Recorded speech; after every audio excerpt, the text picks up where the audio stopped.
Baik, assalamualaikum warahmatullahi wabarakatuh. Saya Fajar Irfan Raffi. Di sini mewakili kelompok ini akan menyampaikan materi presentasi dengan judul analisis regresi.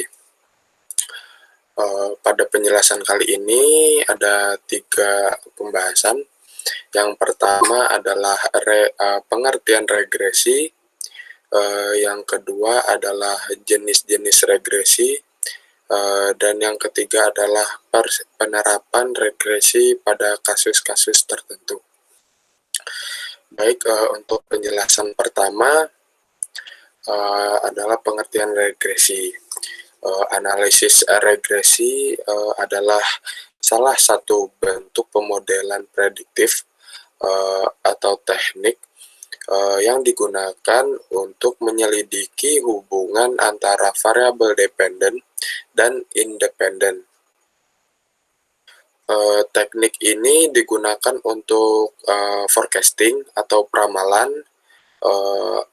atau pemodelan deret waktu atau time series modeling, dan menemukan efek hubungan antara dua variabel tersebut, variabel dependen dan independen.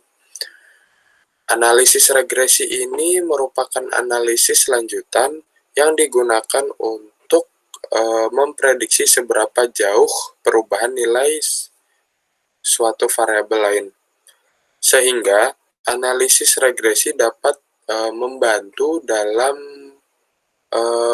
keputusan apakah naik turunnya suatu variabel dapat dilakukan dengan peningkatan atau penurunan variabel lainnya. Analisis regresi ini setidaknya memiliki 3 kegunaan. Yang pertama adalah tujuan deskripsi dari fenomena data atau kasus yang sedang diteliti. Yang kedua tujuan mengontrol, dan yang ketiga adalah tujuan prediksi.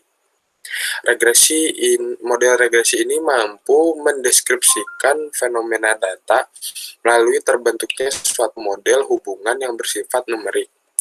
Lalu regresi ini juga dapat digunakan untuk melakukan pengendalian terhadap suatu kasus atau hal-hal yang sedang diamati melalui penggunaan model regresi yang diperoleh.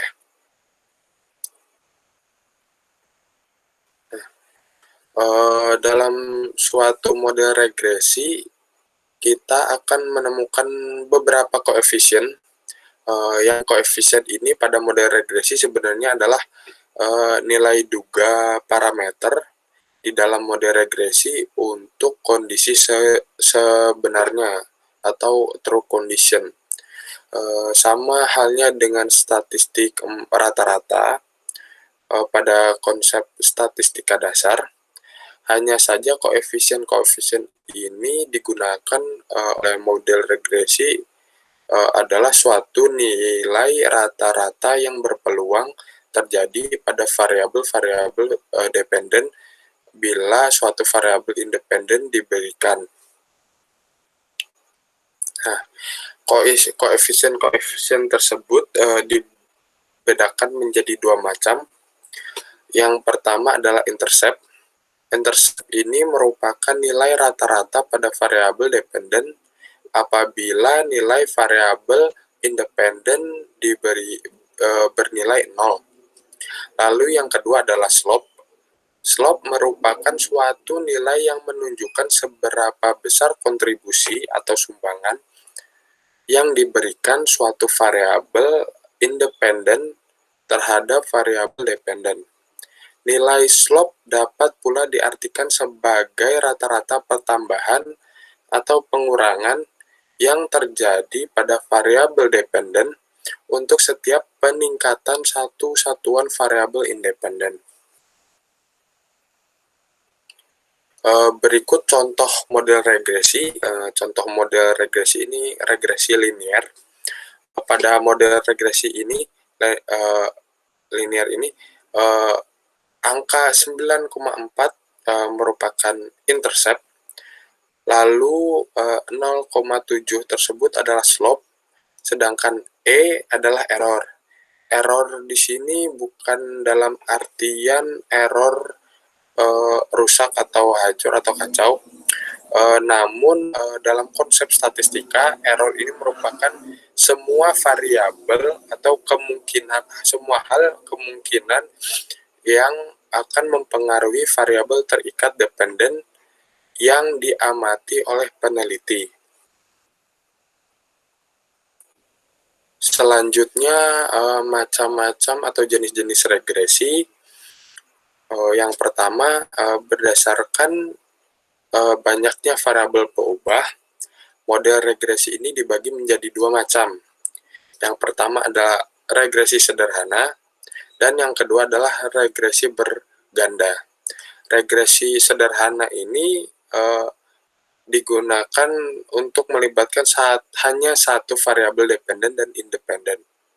Lalu yang kedua adalah regresi berganda, merupakan model regresi yang melibatkan lebih dari satu variabel bebas. Model regresi ini digunakan untuk menguji pengaruh lebih dari satu variabel independen terhadap variabel dependen. Lalu berikutnya berdasarkan laju perubahan variabel, model regresi ini dibagi menjadi dua, regresi linear dan regresi non-linear. Regresi linear ini apabila hubungan variabel independen dan dependen bersifat linear. Bersifat linear ini ada maksudnya pola persebaran data akan membentuk garis lurus. Lalu regresi non-linear ini jika hubungan fungsi antara variabel independen dan variabel dependen bersifat non-linear, atau penyebaran data tidak membentuk garis lurus, tetapi bisa membentuk kurva atau parabolik. Kemudian ini variasi model regresi yang lain merupakan bisa dari turunan jenis yang sebelumnya non-linear atau linear, maupun turunan dari model regresi sederhana atau berganda. Di sini ada regresi logistik, regresi polinomial, regresi multivariat, dan regresi eksponensial. Regresi logistik merupakan salah satu regresi non-linear yang mempunyai variabel dependen yang diskrit dan mempunyai sebaran binominal.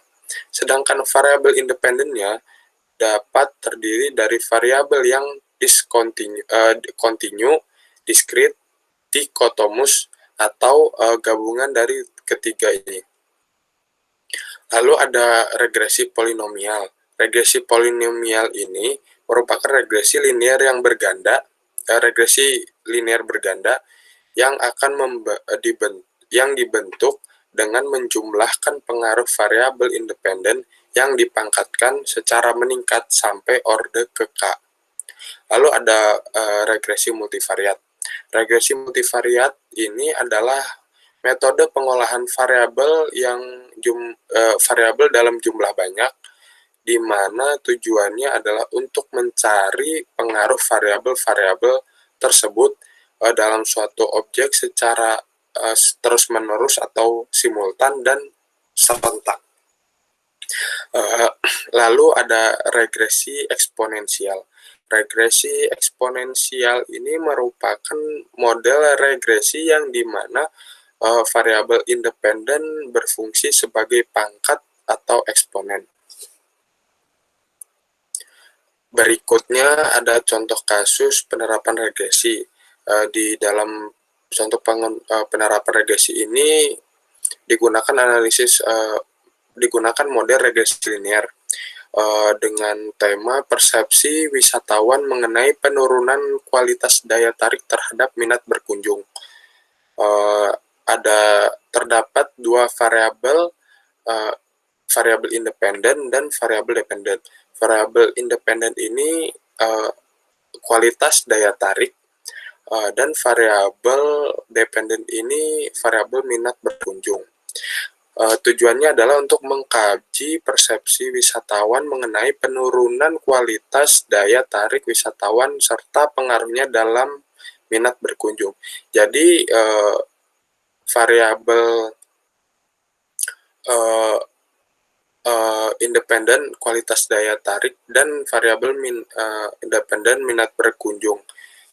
Jadi diteliti apakah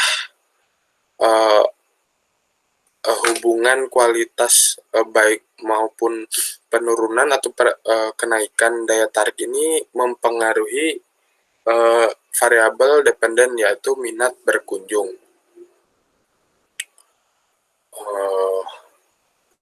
Itu contohnya, dan ini daftar pustaka yang kami gunakan untuk membuat materi ini. Baik, sekian dari saya mewakili kelompok ini.